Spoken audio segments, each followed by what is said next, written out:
بسم اللہ الرحمن الرحیم۔ سچائی کا سبق آموز واقعہ۔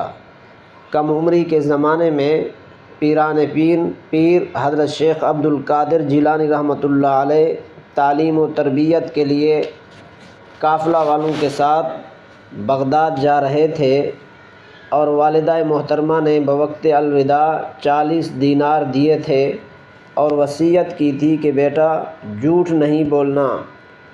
چنانچہ قافلہ والوں کے ساتھ یہ کم سن لڑکا روانہ ہو گیا۔ راستے میں ڈاکو نے قافلے کو روک کر سب چھپے دینار و دراہم کے بارے میں پوچھا۔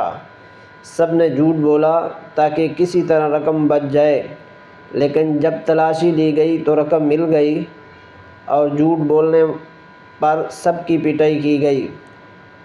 اس دوران ایک ڈاکو نے کم سن لڑکا عبد القادر سے پوچھا۔ لڑکے نے کہا کہ میرے پاس 40 دینار ہیں، جو بہت بڑی رقم ہے۔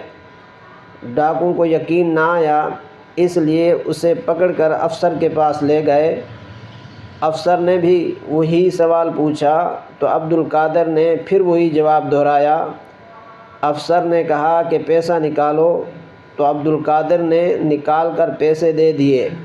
ڈاکو کے افسر نے لڑکے سے کہا، بیٹا تم نے جھوٹ کیوں نہیں بولا؟ ہم تو ویسے بھی تمہاری تلاشی نہ لیتے، اور تم نے رقم بھی ایسی جگہ سے نکالی جہاں ہمارا خیال بھی نہ جاتا۔ عبد القادر نے جواب دیا کہ آتے وقت والدہ محترمہ نے نصیحت کی تھی کہ بیٹا جھوٹ نہیں بولنا۔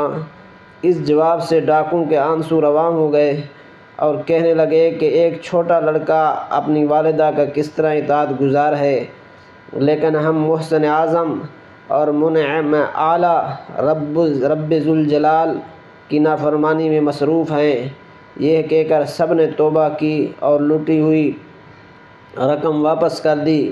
اس سے ثابت ہو گیا کہ سچائی نجات دیتی ہے اور جھوٹ ہلاکت کا پیش خیمہ ہے۔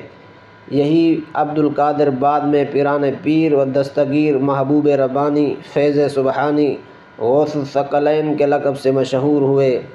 ماہنامہ الفاتحہ، کراچی، جولائی 2001، صفحہ 19۔